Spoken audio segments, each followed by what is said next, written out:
Hi, Indian polity ക്ലാസ്സിലേക്ക് എല്ലാവർക്കും സ്വാഗതം. സിറ്റിസൺഷിപ്പ്, ഇന്ത്യൻ പൗരത്വം. എങ്ങനെയാണ് പൗരത്വം നിർവചിക്കുന്നത്? പൗരത്വം എന്നത് വ്യക്തിയും സംസ്ഥാനവും തമ്മിലുള്ള ബന്ധത്തെ സൂചിപ്പിക്കുന്നു. മറ്റേതൊരു ആധുനിക സംസ്ഥാനത്തെയും പോലെ ഇന്ത്യയിലും രണ്ടു തരം ആളുകളുണ്ട്: പൗരന്മാരും വിദേശികളും. പൗരന്മാർ ഇന്ത്യൻ സ്റ്റേറ്റിന്റെ ഫുൾ മെമ്പേഴ്സ് ആണ്. കൂടാതെ അതിനോട് വിധേയത്വം പുലർത്തുന്നവരും ആണ്. ഇവർ എല്ലാ പൗര അവകാശങ്ങളും രാഷ്ട്രീയ അവകാശങ്ങളും ഉള്ളവരാണ്. പൗരത്വം നൽകുന്നതിന് അറിയപ്പെടുന്ന രണ്ട് തത്വങ്ങളുണ്ട്: ജസ് ജോളിയും ജസ് സാംഗിനിസും. ജസ് ജോളി എന്ന് പറയുന്നത് ജന്മസ്ഥലത്തിന്റെ അടിസ്ഥാനത്തിൽ പൗരത്വം നൽകുന്നതിനെയാണ്. ജസ് സാംഗിനിസ് എന്ന് പറയുന്നത് രക്തബന്ധങ്ങൾക്ക് അംഗീകാരം നൽകുന്നു. മോത്തിലാൽ നെഹ്റു കമ്മിറ്റിയുടെ കാലം മുതൽ, അതായത് 1928 മുതൽ ഇന്ത്യൻ നേതൃത്വം ജസ് സോളിയുടെ പ്രബുദ്ധമായ ആശയത്തിന് അനുകൂലമായിരുന്നു. ഇന്ത്യൻ ധാർമ്മികതയ്ക്ക് വിരുദ്ധമായതിനാൽ ജസ് സാംഗിനിസ് എന്ന ആശയം ഭരണഘടനാ അസംബ്ലി നിരസിച്ചു. കോൺസ്റ്റിറ്റ്യൂഷണൽ പ്രൊവിഷൻസ്, ഭരണഘടനാ വ്യവസ്ഥകൾ. പൗരത്വം നമ്മുടെ ഭരണഘടന പ്രകാരം യൂണിയൻ ലിസ്റ്റിൽ പട്ടികപ്പെടുത്തിയിട്ടുണ്ട്. അതിനാൽ പാർലമെന്റിന്റെ പ്രത്യേക അധികാര പരിധിയിലാണ്. ഭരണഘടന പൗരൻ എന്ന പദം നിർവചിക്കുന്നില്ല. പക്ഷേ പൗരത്വത്തിന് അർഹതയുള്ള വിവിധ വിഭാഗങ്ങളുടെ വിശദാംശങ്ങൾ ഭാഗം 2 നൽകിയിട്ടുണ്ട്. ഭാഗം 2 ആർട്ടിക്കിൾ 5 മുതൽ 11 വരെയുള്ള ഭാഗങ്ങളിലാണ് പൗരത്വത്തെക്കുറിച്ച് പറഞ്ഞിരിക്കുന്നത്. ഭാഗം 2 ആർട്ടിക്കിൾ 5 മുതൽ 11 വരെ. 1950 ജാനുവരി 26 നിലവിൽ വന്ന ഭരണഘടനയിലെ മറ്റ് വ്യവസ്ഥകളിൽ നിന്ന് വ്യത്യസ്തമായി ഭരണഘടന അംഗീകരിച്ച 1949 നവംബർ 26 തന്നെ ഈ അനുച്ഛേദങ്ങൾ നടപ്പിലാക്കുകയും ചെയ്തിരുന്നു. ആർട്ടിക്കിൾ 5 ഇന്ത്യയിൽ താമസിക്കുന്നവർക്കും ജനിച്ചവർക്കും പൗരത്വം നൽകി. ഇന്ത്യയിൽ ജനിക്കാത്തവരും എന്നാൽ ഇന്ത്യയിൽ ജനിച്ച മാതാപിതാക്കളുടെ ആരുടെയെങ്കിലും താമസക്കാരും പൗരന്മാരായി കണക്കാക്കപ്പെട്ടിരുന്നു. ആർട്ടിക്കിൾ 5 പ്രകാരമാണ്. 5 വർഷത്തിൽ കൂടുതൽ സാധാരണ താമസക്കാരായ ആർക്കും പൗരത്വത്തിന് അപേക്ഷിക്കാൻ ആർട്ടിക്കിൾ 5 പ്രകാരം അർഹത ഉണ്ട്. ആർട്ടിക്കിൾ 6 പാകിസ്ഥാനിൽ നിന്ന് ഇന്ത്യയിലേക്ക് കുടിയേറിയ ചില വ്യക്തികൾക്ക് ഇത് പൗരത്വത്തിനുള്ള അവകാശങ്ങൾ നൽകുന്നു. സ്വാതന്ത്ര്യത്തിന് മുന്നേ വിഭജനവും കുടിയേറ്റവുമായതിനാൽ 1949 ജൂലൈ 19 മുന്നേ ഇന്ത്യയിലേക്ക് കുടിയേറിയ ഏതൊരാളും അവന്റെ മാതാപിതാക്കളോ മുത്തശ്ശിമാരോ ഇന്ത്യയിൽ ജനിച്ചാൽ സ്വയമേവ ഇന്ത്യൻ പൗരനാകുമെന്ന് ആർട്ടിക്കിൾ 6 വ്യക്തമാക്കുന്നു. എന്നാൽ 1949 ജൂലൈ 19 ശേഷം ഇന്ത്യയിൽ പ്രവേശിച്ചവർ സ്വയം രജിസ്റ്റർ ചെയ്യേണ്ടത് ഉണ്ട്. അടുത്തത് ആർട്ടിക്കിൾ 7 പാകിസ്ഥാനിലേക്കുള്ള ചില കുടിയേറ്റക്കാർക്ക് പൗരത്വത്തിനുള്ള അവകാശങ്ങൾ ഇത് നൽകുന്നു. 1947 മാർച്ച് 1 ശേഷം പാകിസ്ഥാനിലേക്ക് കുടിയേറിയവരും പിന്നീട് പുനരധിവാസ അനുമതിയിൽ മടങ്ങിയെത്തിയവരും ഇതിൽ ഉൾപ്പെട്ടിട്ടുണ്ട്. ആശയക്കുഴപ്പത്തിൽ പാകിസ്ഥാനിൽ കുടുങ്ങിപ്പോയവരോ റെഫ്യൂജീസോ ആയ ആൾക്കാരോടാണ് ഈ ഒരു ആർട്ടിക്കിൾ 7 ഈ ഒരു നിയമം കൂടുതൽ അനുകമ്പ കാണിക്കുന്നത്. ആർട്ടിക്കിൾ 8 ഇന്ത്യക്ക് പുറത്ത് താമസിക്കുന്ന ഇന്ത്യൻ വംശജരായ ചില വ്യക്തികൾക്ക് പൗരത്വത്തിനുള്ള അവകാശങ്ങൾ ആർട്ടിക്കിൾ 8 നൽകുന്നു. ഇന്ത്യക്ക് പുറത്ത് താമസിക്കുന്ന ഇന്ത്യൻ വംശജനായ ഏതൊരു വ്യക്തിക്കും അല്ലെങ്കിൽ അവരുടെ മാതാപിതാക്കളോ മുത്തശ്ശിമാരോ ഇന്ത്യയിൽ ജനിച്ചവരാണോ അവർക്ക് ഇന്ത്യയിൽ ഇന്ത്യൻ പൗരനായി സ്വയം രജിസ്റ്റർ ചെയ്യാം. ആർട്ടിക്കിൾ 9 ഏതെങ്കിലും വ്യക്തി സ്വമേധയാ ഒരു വിദേശ രാജ്യത്തിന്റെ പൗരത്വം നേടിയാൽ അന്നു മുതൽ ഇന്ത്യൻ പൗരൻ ആയിരിക്കില്ല. ആർട്ടിക്കിൾ 9 പറയുന്നത് ഏതെങ്കിലും വ്യക്തി സ്വമേധയാ ഒരു വിദേശ രാജ്യത്തിന്റെ പൗരത്വം നേടിയാൽ അതിനുശേഷം ഇന്ത്യൻ പൗരൻ ആയിരിക്കില്ല. ഇന്ത്യ നൽകുന്നത് സിംഗിൾ സിറ്റിസൺഷിപ്പാണ്. ആർട്ടിക്കിൾ 10 ഈ ഭാഗത്തിലെ മേൽപ്പറഞ്ഞ ഏതെങ്കിലും വ്യവസ്ഥകൾക്ക് കീഴിൽ ഇന്ത്യൻ പൗരനായി കണക്കാക്കപ്പെടുന്നതോ അല്ലെങ്കിൽ കരുതപ്പെടുന്നതോ ആയ ഓരോ വ്യക്തിയും പാർലമെന്റ് ഉണ്ടാക്കുന്ന ഏതെങ്കിലും നിയമത്തിന്റെ വ്യവസ്ഥകൾക്ക് വിധേയമായി അത്തരം ഇന്ത്യൻ പൗരനായിട്ട് തുടരും. ആർട്ടിക്കിൾ 11 പൗരത്വം ഏറ്റെടുക്കുന്നതും അവസാനിപ്പിക്കുന്നതും അതുമായി ബന്ധപ്പെട്ട എല്ലാ കാര്യങ്ങളും സംബന്ധിച്ച് ഏത് വ്യവസ്ഥയും ഉണ്ടാക്കാൻ ഇത് പാർലമെന്റിനെ അധികാരപ്പെടുത്തുന്നു. ആർട്ടിക്കിൾ 11 പൗരത്വം ഏറ്റെടുക്കുന്നതും അവസാനിപ്പിക്കുന്നതും അതുമായി ബന്ധപ്പെട്ട എല്ലാ കാര്യങ്ങളും സംബന്ധിച്ച് ഏത് വ്യവസ്ഥയും ഉണ്ടാക്കാൻ ആർട്ടിക്കിൾ 11 പാർലമെന്റിനെ അധികാരപ്പെടുത്തുന്നു. അടുത്തത് പൗരത്വത്തെക്കുറിച്ചുള്ള നിയമങ്ങളും ഭേദഗതികളും എന്തൊക്കെയാണെന്ന് നോക്കാം. ആദ്യത്തേതാണ് സിറ്റിസൺഷിപ്പ് ആക്ട് 1955. 1955 പൗരത്വ നിയമം ഇന്ത്യൻ പൗരത്വം ഏറ്റെടുക്കുന്നതിനും നിർണയിക്കുന്നതിനും വ്യവസ്ഥ ചെയ്യുന്നു. 1955 പൗരത്വ നിയമം ഇന്ത്യൻ പൗരത്വം ഏറ്റെടുക്കുന്നതിനും നിർണയിക്കുന്നതിനും വ്യവസ്ഥ ചെയ്യുന്നു. ഇന്ത്യൻ പൗരത്വം നേടുന്നതിന് 4 വഴികളുണ്ട്. ഇന്ത്യൻ പൗരത്വം നേടുന്നതിന് 4 വഴികളാണ് ഉള്ളത്. ജനനം, വംശപരമ്പര, രജിസ്ട്രേഷൻ, പ്രകൃതിവൽക്കരണം അതായത് നാച്ചുറലൈസേഷൻ. 1955 പൗരത്വ നിയമത്തിന് കീഴിലാണ് ഈ വ്യവസ്ഥകൾ ലിസ്റ്റ് ചെയ്തിരിക്കുന്നത്. ഇന്ത്യൻ പൗരത്വം നേടുന്നതിന് 4 വഴികളുണ്ട്. ജനനം, വംശപരമ്പര, രജിസ്ട്രേഷൻ, നാച്ചുറലൈസേഷൻ. 1955 പൗരത്വ നിയമത്തിന് കീഴിലാണ് ഈ വ്യവസ്ഥകൾ ലിസ്റ്റ് ചെയ്തിരിക്കുന്നത്. ഇന്ത്യൻ പൗരത്വം നേടുന്നതിനുള്ള ഒന്നാമത്തെ വ്യവസ്ഥയാണ് ജന്മനാൽ ലഭിക്കുന്ന പൗരത്വം. ഇന്ത്യൻ ഭരണഘടന നിലവിൽ വന്ന 1950 ജാനുവരി 26 ശേഷം 1986 നിയമ ഭേദഗതി നടപ്പിൽ വന്ന 1987 ജൂലൈ 1 വരെ ഇന്ത്യൻ മണ്ണിൽ ജനിച്ച ആരും ഇന്ത്യൻ പൗരനാണ്. അടുത്തത് ബൈ ഡിസെന്റ് അല്ലെങ്കിൽ രക്തബന്ധം കൊണ്ട് ലഭിക്കുന്ന ഇന്ത്യൻ പൗരത്വം. 1987 വന്ന മാറ്റം വംശാവലിയുടെയോ രക്തബന്ധത്തിന്റെയോ പേരിൽ പൗരത്വം അനുവദിക്കുന്നതിനെ പറ്റിയാണ്. അച്ഛനമ്മമാരിൽ ആരെങ്കിലും ഒരാൾ ഇന്ത്യൻ പൗരനാണെങ്കിൽ ഇന്ത്യൻ പൗരത്വം ലഭിക്കും. 1986 നിയമം നടപ്പിൽ വന്ന 1987 ജൂലൈ 1 ശേഷം 3 ഡിസംബർ 2004 മുൻപേ ഇന്ത്യയിൽ ജനിച്ച കുഞ്ഞുങ്ങൾക്കും പൗരത്വത്തിന് അർഹത ഉണ്ട്. 3 ഡിസംബർ 2004 ശേഷമാണ് ജനനമെങ്കിൽ മാതാപിതാക്കൾ ഇരുവരും കുട്ടിയുടെ ജനന സമയത്ത് ഇന്ത്യൻ പൗരന്മാർ ആയിരുന്നിരിക്കണം. അല്ലെങ്കിൽ ചുരുങ്ങിയത് ഒരാൾ ഇന്ത്യൻ പൗരനും രണ്ടാമത്തെയാൾ നിയമാനുസൃതമായ രീതിയിൽ ഇന്ത്യയിൽ കഴിയുന്ന വിദേശ പൗരനും ആയിരിക്കണം. 2013 സെപ്റ്റംബറിൽ വന്ന ഒരു ബോംബെ ഹൈക്കോടതി വിധി പ്രകാരം ഇന്ത്യൻ സർക്കാരിന്റെ പാസ്പോർട്ടോ ആധാർ കാർഡോ ബർത്ത് സർട്ടിഫിക്കറ്റോ ഉണ്ടെന്നത് പൗരത്വം ഉറപ്പാക്കുന്ന ഒരു സാഹചര്യം അല്ല. 1950 ജാനുവരി 26 1992 ഡിസംബർ 10 ഇടയിൽ ഇന്ത്യക്ക് പുറത്താണെങ്കിൽ അച്ഛൻ ഇന്ത്യൻ പൗരനാണെങ്കിൽ മക്കളും തനിയെ ഇന്ത്യൻ പൗരന്മാരാകും. 1992 ഡിസംബർ 10 ശേഷമാണ് ജനനമെങ്കിൽ ജനന സമയത്ത് മാതാപിതാക്കളിൽ ആരെങ്കിലും ഒരാൾ ഇന്ത്യൻ പൗരൻ ആയിരിക്കണമെന്ന് വ്യവസ്ഥ ഉണ്ട്. 2004 ഡിസംബർ 3 ശേഷം വന്ന ഒരു മാറ്റം എന്ന് പറയുന്നത് വിദേശത്ത് ജനിക്കുന്ന കുഞ്ഞിന്റെ രജിസ്ട്രേഷൻ ആ രാജ്യത്തെ ഇന്ത്യൻ നയതന്ത്ര കാര്യാലയത്തിൽ കുഞ്ഞ് ജനിച്ച് 1 വർഷത്തിനുള്ളിൽ നടത്തിയിരിക്കണം എന്നതാണ്. അങ്ങനെ ചെയ്തിട്ടില്ല എങ്കിൽ കുടുംബത്തിന് ഇന്ത്യൻ ഗവൺമെന്റിൽ നിന്ന് രജിസ്ട്രേഷന് പ്രത്യേകം അനുമതി നേടേണ്ടി വരും.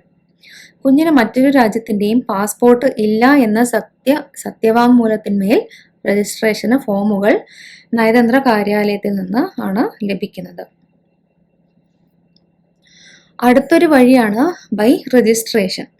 1955 പൗരത്വ നിയമത്തിന്റെ 5-ാം വകുപ്പ് പ്രകാരം താഴെ പറയുന്ന വിധം ഇന്ത്യൻ പൗരത്വം അനുവദിച്ച് നൽകാൻ കേന്ദ്ര സർക്കാരിന് അനുമതിയുണ്ട്. സെക്ഷൻ 5A പറയുന്നത് ഇന്ത്യൻ മണ്ണിൽ 7 വർഷമായി താമസമുള്ള, അപേക്ഷിക്കുന്നതിന് തൊട്ടു മുൻപുള്ള 1 വർഷം തുടർച്ചയായ താമസവും അതിനു മുന്നേ ഉള്ള 8 വർഷത്തിൽ 6 വർഷവും താമസമുള്ള മറ്റ് രാജ്യങ്ങളിലെ പൗരന്മാർക്ക്. രണ്ടാമത്തേത് ഇന്ത്യൻ വംശജനായ മറ്റേതെങ്കിലും രാജ്യത്തെ പൗരന്മാർക്ക്. മൂന്നാമത് ഇന്ത്യയിൽ നിന്ന് വിവാഹം കഴിച്ച ഇന്ത്യയിൽ 7 വർഷമായി താമസമുള്ള പൗരന്മാർക്ക്. നാലാമത്തേത് ഇന്ത്യയിലെ പൗരന്മാരായ പ്രായപൂർത്തിയാകാത്ത കുട്ടികൾ. 5 പൂർണ്ണപ്രായവും ശേഷിയുമുള്ള ഒരു വ്യക്തി മാതാപിതാക്കളെ ഇന്ത്യയിലെ പൗരന്മാരായി രജിസ്റ്റർ ചെയ്തിട്ടുണ്ട്. 6 പൂർണ്ണപ്രായവും ശേഷിയുമുള്ള ഒരു വ്യക്തി അല്ലെങ്കിൽ അയാളുടെ മാതാപിതാക്കൾ മുന്നേ സ്വതന്ത്ര ഇന്ത്യയിലെ പൗരനായിരുന്നു. കൂടാതെ രജിസ്ട്രേഷനായി അപേക്ഷ സമർപ്പിക്കുന്നതിന് തൊട്ട് മുൻപ് 1 വർഷത്തോളം ഇന്ത്യയിൽ താമസിക്കുന്നുണ്ടായിരിക്കണം. 7ാമത്തേത് 5 വർഷമായി ഇന്ത്യയിലെ ഒരു വിദേശ പൗരനായി രജിസ്റ്റർ ചെയ്തിട്ടുള്ളതും രജിസ്ട്രേഷനായി അപേക്ഷ സമർപ്പിക്കുന്നതിന് മുന്നേ 1 വർഷക്കാലം ഇന്ത്യയിൽ താമസിക്കുന്നതുമായ പൂർണ്ണപ്രായവും ശേഷിയുമുള്ള ഒരു വ്യക്തി. ഇവർക്കൊക്കെയാണ് രജിസ്ട്രേഷൻ ചെയ്യാനുള്ള അർഹത ഉള്ളത്. അടുത്തത് അടുത്ത മാർഗമാണ് ബൈ നാച്ചുറലൈസേഷൻ, സ്വാഭാവീകരണത്തിലൂടെ. 12 വർഷത്തേക്ക് സാധാരണ ഇന്ത്യയിൽ താമസിക്കുന്ന ഒരു വിദേശിക്ക് ഈ നാച്ചുറലൈസേഷനിലൂടെ ഇന്ത്യൻ പൗരത്വം സ്വന്തമാക്കാം. 12 വർഷത്തേക്ക് സാധാരണ ഇന്ത്യയിൽ താമസിക്കുന്ന ഒരു വിദേശിക്ക് നാച്ചുറലൈസേഷനിലൂടെ ഇന്ത്യൻ പൗരത്വം സ്വന്തമാക്കാം. ഇവിടെ ഓർക്കേണ്ട കാര്യം, സിറ്റിസൺസ് ആക്ട് 1955 സെക്ഷൻ 6(1) വ്യക്തമാക്കിയ യോഗ്യതകൾ ഉണ്ടായിരിക്കണം.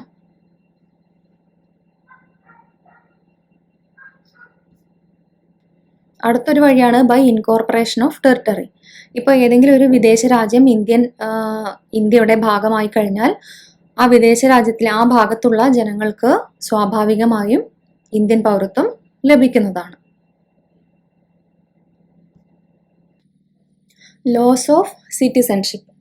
സിറ്റിസൺഷിപ്പ് ആക്ട് 1955 പ്രകാരം 3 മാർഗത്തിലൂടെ ഒരാൾക്ക് ഇന്ത്യൻ പൗരത്വം നഷ്ടപ്പെടാം. By renunciation, by termination and deprivation. By renunciation, സ്വമേധയാ ഉപേക്ഷിക്കൽ. പ്രായപൂർത്തിയായ ഒരു ഇന്ത്യൻ പൗരൻ ആഗ്രഹിക്കുന്നുവെങ്കിൽ അയാൾക്ക് തന്റെ ഇഷ്ടപ്രകാരം ഇന്ത്യൻ പൗരത്വം ഉപേക്ഷിക്കാൻ സാധിക്കും. ഒരു വ്യക്തി തന്റെ പൗരത്വം ഉപേക്ഷിക്കുമ്പോൾ ആ വ്യക്തിയുടെ പ്രായപൂർത്തിയാകാത്ത ഓരോ കുട്ടിക്കും ഇന്ത്യൻ പൗരത്വം നഷ്ടപ്പെടും. എന്നിരുന്നാലും അങ്ങനെയുള്ള ഒരു കുട്ടിക്ക് 18 വയസ്സ് തികയുമ്പോൾ അയാൾക്ക് ഇന്ത്യൻ പൗരത്വം പുനരാരംഭിക്കാം. ബൈ ടെർമിനേഷൻ, ടെർമിനേഷനിലൂടെയും ഒരാൾക്ക് ഇന്ത്യൻ പൗരത്വം നഷ്ടമാകാം. ഇന്ത്യൻ ഭരണഘടന ഏക പൗരത്വം നൽകുന്നു. അതിൻ്റെ അർത്ഥം ഒരു ഇന്ത്യൻ വ്യക്തിക്ക് ഒരു സമയത്ത് ഒരു രാജ്യത്തെ പൗരനായി മാത്രമേ നിൽക്കാൻ കഴിയുകയുള്ളൂ. ഒരാൾ മറ്റൊരു രാജ്യത്തിന്റെ പൗരത്വം എടുത്തു കഴിഞ്ഞാൽ അയാളുടെ ഇന്ത്യൻ പൗരത്വം താനെ അവസാനിക്കും. എന്നിരുന്നാലും ഇന്ത്യ യുദ്ധത്തിൽ ആയിരിക്കുന്ന സമയത്ത് ഈ വ്യവസ്ഥ ബാധകം അല്ല. By deprivation. ഡിപ്രൈവേഷനിലൂടെയും ഇന്ത്യൻ പൗരന് തന്റെ പൗരത്വം നഷ്ടപ്പെടാം. ഒരു ഇന്ത്യൻ പൗരന്റെ പൗരത്വം ഇന്ത്യ ഗവൺമെന്റിന് അവസാനിപ്പിക്കാം. എങ്ങനെയുള്ള സാഹചര്യങ്ങളിൽ നിന്ന് നമുക്ക് നോക്കാം.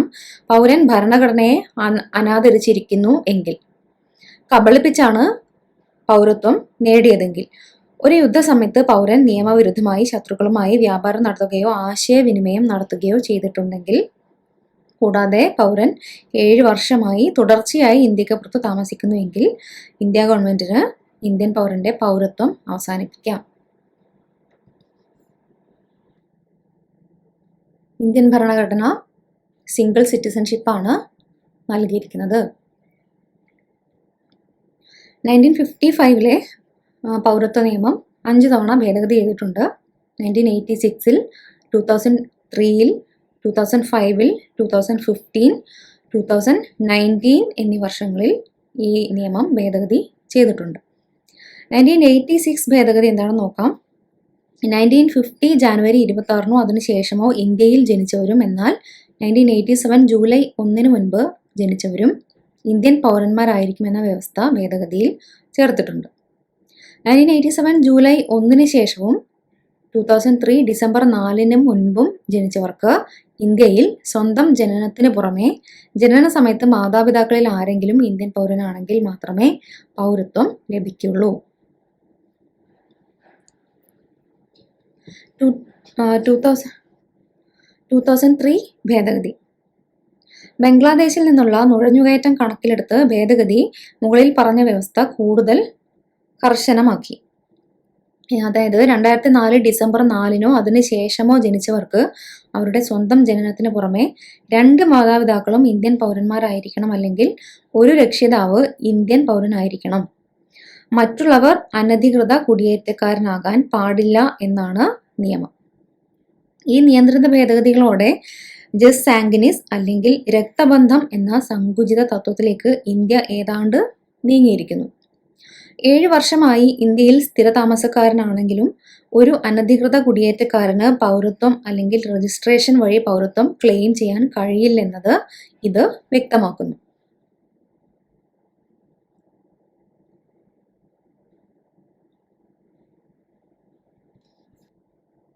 2015 ഭേദഗതി.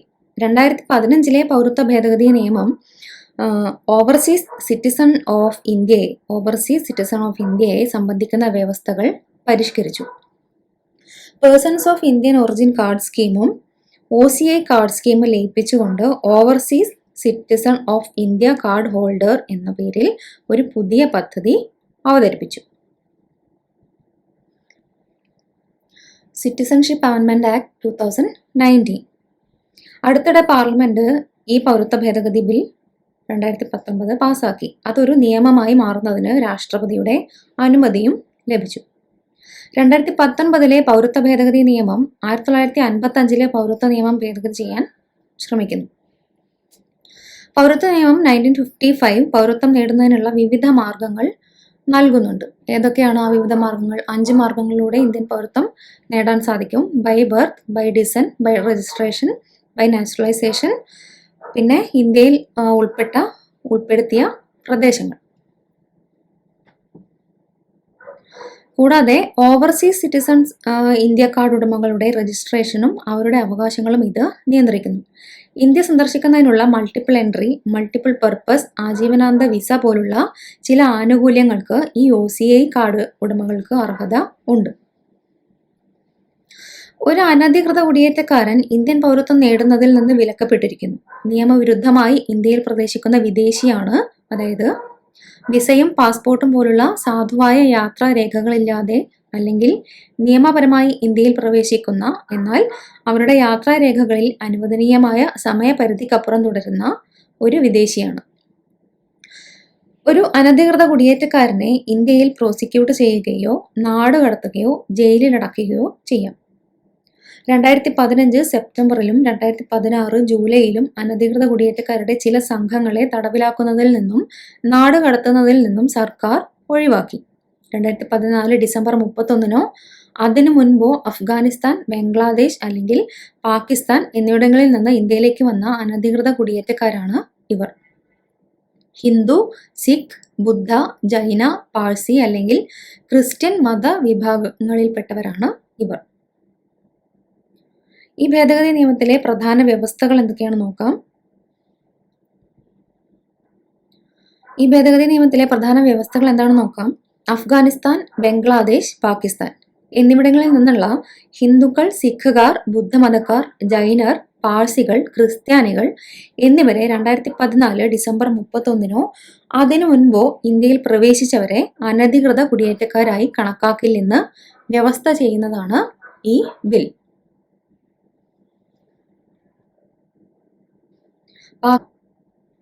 പാകിസ്ഥാൻ, ബംഗ്ലാദേശ്, അഫ്ഗാനിസ്ഥാൻ എന്നിവിടങ്ങളിൽ നിന്നുള്ള ഹിന്ദു, സിഖ്, ബുദ്ധ, ജൈന, പാഴ്സി അല്ലെങ്കിൽ ക്രിസ്ത്യൻ കുടിയേറ്റക്കാർക്ക് പൗരത്വം നൽകുന്നതിന് 1955 പൗരത്വ നിയമം 2019 ഭേദഗതി ചെയ്തു. അനധികൃതമായി രാജ്യത്ത് പ്രവേശിക്കുന്നതിനും കാലാവധി കഴിഞ്ഞ വിസകളിലും പെർമിറ്റുകളിലും തുടരുന്നതിനുമുള്ള ശിക്ഷ വ്യക്തമാക്കുന്ന ഫോറിനേഴ്സ് ആക്ട് 1946, കൂടാതെ പാസ്പോർട്ട് ആക്ട് 1920 എന്നിവയ്ക്ക് കീഴിലുള്ള ഏതെങ്കിലും ക്രിമിനൽ കേസിൽ നിന്ന് ഈ 6 കമ്മ്യൂണിറ്റികളിലെ അംഗങ്ങളെ ഈ ഒരു നിയമം 2019 ഒഴിവാക്കുന്നു. മറ്റ് ഇളവുകൾ എന്തെന്ന് വെച്ചാൽ, പൗരത്വ നിയമം 1935 പ്രകാരം സ്വദേശിവൽക്കരണത്തിലൂടെ പൗരത്വത്തിനുള്ള ആവശ്യകതകളിൽ ഒന്ന് എന്ന് പറയുന്നത് അപേക്ഷകൻ കഴിഞ്ഞ 12 മാസങ്ങളിലും അതിനു മുൻപുള്ള 11 വർഷങ്ങളിലും ഇന്ത്യയിൽ താമസിച്ചിരിക്കണം എന്നതാണ്. 2019 ഭേദഗതി ഈ 6 മതങ്ങളിലും മുകളിൽ പറഞ്ഞ 3 രാജ്യങ്ങളിലും പെട്ട അപേക്ഷകർക്ക് ഒരു പ്രത്യേക വ്യവസ്ഥയായി 11 വർഷത്തിൽ നിന്ന് 6 വർഷമായി രണ്ടാമത്തെ ആവശ്യകതയിൽ ഇളവ് നൽകുന്നു. കൂടാതെ മറ്റിളവുകൾ എന്താണെന്ന് വെച്ചാൽ, അസം, മേഘാലയ, ത്രിപുര, മിസോറാം എന്നീ സംസ്ഥാനങ്ങളിലെ ആദിവാസി മേഖലകൾ ഉൾപ്പെടുന്ന ഇന്ത്യൻ ഭരണഘടനയുടെ 6ാം ഷെഡ്യൂളിന് കീഴിൽ പരാമർശിച്ചിരിക്കുന്ന പ്രദേശങ്ങൾക്ക് ഈ CAA ബാധകം അല്ല.